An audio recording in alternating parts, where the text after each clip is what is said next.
আসসালামু আলাইকুম, আশা করি সকলে ভালো আছেন। আজকে এই ভিডিওটিতে আপনাদেরকে আমি হিনো 700-এর একটি ট্রাক সম্পর্কে জানাবো, মানে 700 সিরিজের।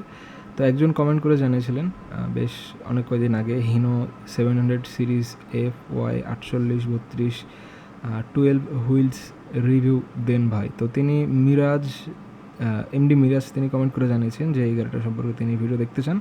তো এই গাড়িটা যেটা তিনি এখানে লিখেছেন 4832, কিন্তু এটার অ্যাকচুয়াল মডেল আসছে 3248। তো যাই হোক, যদি ভুল হয়ে থাকে অবশ্যই জানাতে পারেন। এটা না হয় যদি অন্য কোনো গাড়ি হয়ে থাকে, মানে হিনোর 700 সিরিজের, তো অবশ্যই জানাতে পারেন।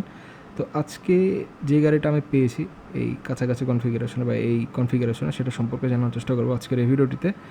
তো এই যেটা FY3248, হিনোর 700 সিরিজের, FY সিরিজের মানে 700 সিরিজের FY3248। তো এটাতে যে কনফিগারেশন বা বাইরের যে লুক অ্যান্ড ডিজাইন, সেই ক্ষেত্রে আপনি ধরে নিতে পারেন যেটা যেটা বাংলাদেশে চলে, যেই 700 সিরিজের ট্রেলার ট্রাক বা কিছু ডাম ট্রাক রয়েছে 700 সিরিজের এরকম সেম কেবিনের, তো সেগুলোর মতো এটারও জিনিসপাতি একদম প্রায় সেম। এটাতে হয়তো কিছু বেসিক বা ছোট ছোট কিছু বেশি চেঞ্জ থাকতে পারে, ইউরো স্ট্যান্ডার্ডের ক্ষেত্রে চেঞ্জ থাকতে পারে, কিন্তু জিনিস একদম একই, ইঞ্জিন মডেলও একই।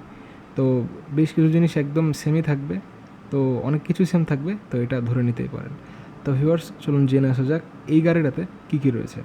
এই গাড়িটিতে ইঞ্জিন হিসেবে ইউজ করা হয়েছে হিনো কোম্পানির নিজস্ব ইঞ্জিন, হিনো E13C VG। এই ইঞ্জিনটা এখানে ইউজ করা। এটার সর্বোচ্চ হর্স পাওয়ার 484 হর্স পাওয়ার, 1800 RPM-এ, এবং এই গাড়িটার ম্যাক্স টর্ক 2197 নিউটন মিটার, যেটা 1100 RPM থেকে প্রডিউস করা শুরু করবে। তো এই গাড়িটার ম্যাক্সিমাম ইঞ্জিনের যেটা স্পিড, সেটা 1900 RPM, সর্বোচ্চ এটাই। কারণ ইঞ্জিন যখন বড় হয় সাইজে, তো সেই ক্ষেত্রে ধীরে ধীরে কিন্তু যত বড় সাইজটা বাড়তে থাকবে, RPM কিন্তু তুলনামূলক কম হবে, এটা স্বাভাবিক। আর ইঞ্জিন কমপ্লেন্স হিসেবে ADR 80/03 দেওয়া, এটা একটা মানে সেফটি সিস্টেম, যেটা ইঞ্জিনের আশেপাশে দেওয়া থাকে, এক ধরনের রুলস অ্যান্ড রেগুলেশন টাইপের, যে ইঞ্জিনে কোনো ধরনের অগ্নিকাণ্ড হলে এই জিনিসটা পানি ছিটা বা মানে আগুনটা নিভাবে, এই টাইপের একটা ফিচার দেয় ইন্টারন্যাশনাল স্ট্যান্ডার্ড অনুযায়ী। আর এই ইঞ্জিনটার টাইপ থাকছে diesel turbocharged intercooled 6 cylinder inline overhead camshaft. তার সাথে এখানে কম্বাস্টন সিস্টেম হিসেবে direct injection type with EGR এখানে রয়েছে। ইঞ্জিনের বোর থাকছে 137 মিলিমিটার, স্ট্রোক থাকছে 146 মিলিমিটার, আর ডিসপ্লেসমেন্ট ক্যাপাসিটি থাকছে 12,913 সিসি। তো অনেক বড় একটা ইঞ্জিন, 13,000 সিসির কাছাকাছি প্রায়। Compression ratio 17.0:1। Engine oil capacity 37 litre, যেটা অনেক কম, কিছুটা কম, কারণ এই সেগমেন্টে যেই ইঞ্জিনগুলো বাংলাদেশে চলে আর কি, যেরকম ডেফের যে ট্রাকগুলো রয়েছে, ওগুলোতে কিন্তু এই 13,000 সিসির কাছাকাছি ইঞ্জিন ইউজ করা, সেগুলোরও প্রায় 40 লিটারের কাছাকাছি মোবিল লাগে।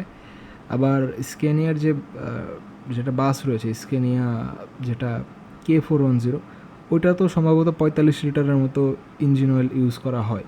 তো সেই ক্ষেত্রে এই গাড়িটাতে এত বড় ইঞ্জিন হওয়ার পরেও 37 লিটারের ইঞ্জিন অয়েল, সেটা কিছুটা সেফ বলতে পারেন, যে স্কেনার চাইতে 8 লিটার, ডেফের চাইতে 3 লিটার। তো সেই ক্ষেত্রে ক্যাপাসিটি বা মানে মেনটেন্যান্সের ক্ষেত্রে খরচটা কম আসবে অনেকটাই, তো এটা একটা ভালো ব্যাপার। আর এই সেম জিনিসটা কিন্তু হিনো 700 ট্রাকের ক্ষেত্রেও সেমই হওয়ার কথা, কোনো চেঞ্জ নাই থাকার কথা। ইউরো স্ট্যান্ডার্ড চেঞ্জ হতে পারে, সেন্সর চেঞ্জ হতে পারে, ফিচার বেশি থাকতে পারে, কিন্তু ইঞ্জিন অয়েল ক্যাপাসিটি সেম থাকারই কথা, যেহেতু ইঞ্জিন একই। আর ইঞ্জিন কুলেন্ট ক্যাপাসিটি, মানে ইঞ্জিনের যে রেডিয়েটর, সেখানে কতটুকু পানি আটবে ওভারঅল ইঞ্জিনের মধ্যে দিয়ে যে লাইনগুলো করা থাকে, তো সেগুলো মিলিয়ে 27.4 লিটারের কাছাকাছি ইঞ্জিন অয়েলের কুলেন্ট মানে ইঞ্জিনের যে পানির ক্যাপাসিটি রেডিয়েটরে, সেটা। আর তো পানির ক্যাপাসিটিও তুলনামূলক কম থাকছে। কোনো ক্ষেত্রে দেখা যায় যে যেগুলো আর কি বড় বড় এক্সকাভেটর থাকে, মাটি ঘোরার মেশিন থাকে, সেগুলো তো প্রায় 30-35 লিটার তো থাকে, এর চেয়ে তো ছোটো ইঞ্জিন হওয়ার পরও। তো সেক্ষেত্রে এটা তো কম। আর ফুয়েল ইঞ্জেকশন পাম্প হিসেবে electronic controlled common rail pump use করা, যেটা CRDI আপনারা অনেকে চিনে থাকেন, মানে ইলেকট্রিক পাম্পের চেয়েতে আরেকটু আপডেট লেভেলের যে পাম্প থাকে, ওই টাইপের পাম্প এখানে ইউজ করা। গভর্নর হিসেবে এখানে রয়েছে ইলেকট্রিক গভর্নর, যেটা আর কি ইঞ্জিনের ফুয়েল সাপ্লাই কন্ট্রোল করে।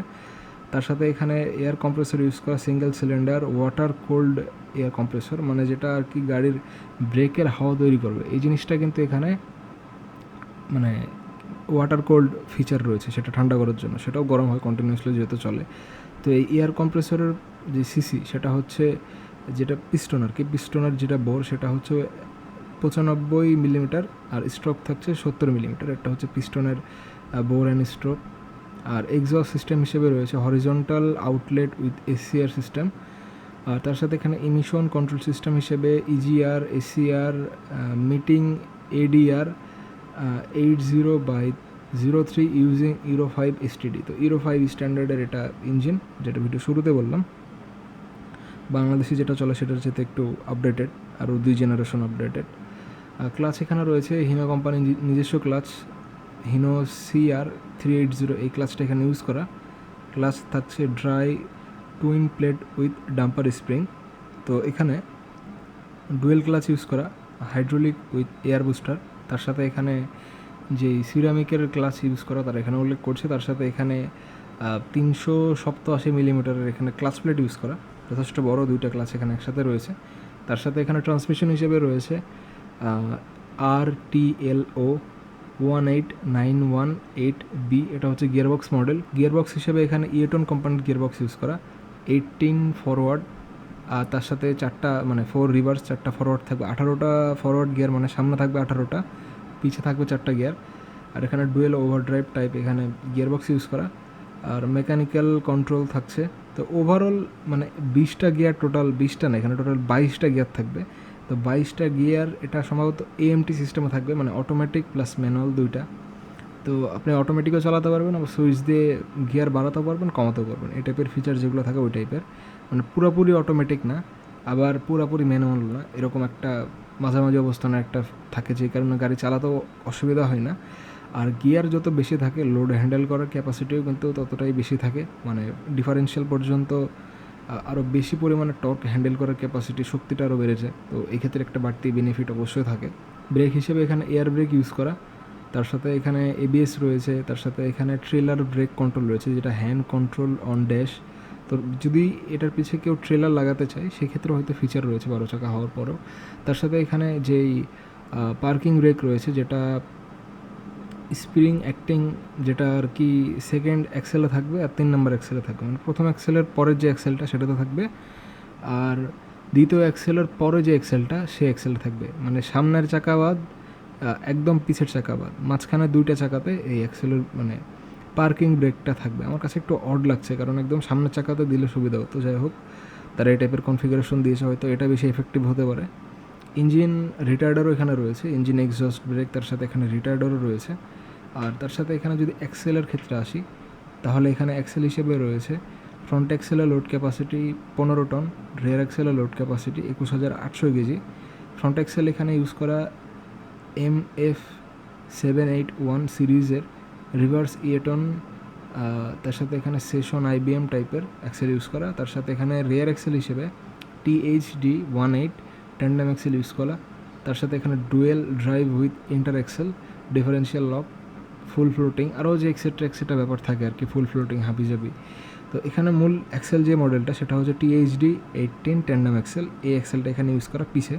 তো পিছের 2টা অ্যাক্সেল একই, সামনের 2টা অ্যাক্সেলও একই মডেলের ইউজ করা। আর রেয়ার অ্যাক্সেল হিসেবে এখানে রয়েছে, রেয়ার অ্যাক্সেলে যেটা আর কি ক্রস লক ফিটেড রয়েছে, মানে ডিফারেন্সিয়াল লক এই টাইপের কোনো ফিচার রয়েছে হয়তো বা। তার সাথে এখানে ক্রস লক ফিটেড এই টাইপের রেয়ার অ্যাক্সেল, মানে ডিফারেন্সিয়াল লক এখানে ইউজ করা। সাসপেনশন হিসেবে যদি এখানে দেখা হয়, তাহলে এখানে সেমি ইলেকট্রিক্যাল, যেটা আর কি trapped leaf spring with shock absorber and stabiliser, front suspension হিসেবে এটা ইউজ করা। আর তার সাথে এখানে রিয়ার সাসপেনশন হিসেবে semi electrical leaf spring with road stabiliser and shock absorber এই টাইপের সাসপেনশন ইউজ করা, সেট আপ করা আর কি, মানে লিফ স্প্রিং, তার সাথে স্টেবিলাইজার বার, তার সাথে শক অ্যাবজর্বার, তো সব কিছুই রয়েছে। আর এখানে যদি এই গাড়িটা টায়ারের ক্ষেত্রে আসি, তাহলে এখানে টায়ার হিসেবে ইউজ করা 275/70 আর 22.5 152/148, এটা হচ্ছে টায়ার সাইজ। আর এই গাড়িটার টায়ার সংখ্যা থাকছে 12টা, যেহেতু এটা 12 চাকার একটা গাড়ি। তার সাথে এখানে ফুয়েল ট্যাঙ্ক হিসেবে ইউজ করা, যেটা আর কি রাউন্ড অ্যালুমিনিয়ামের ফুয়েল ট্যাঙ্ক ইউজ করা 400 লিটারের। আর তার সাথে এখানে অ্যাডব্লু ট্যাঙ্ক হিসেবে 28 লিটারের অ্যাডব্লু ট্যাঙ্ক ইউজ করা।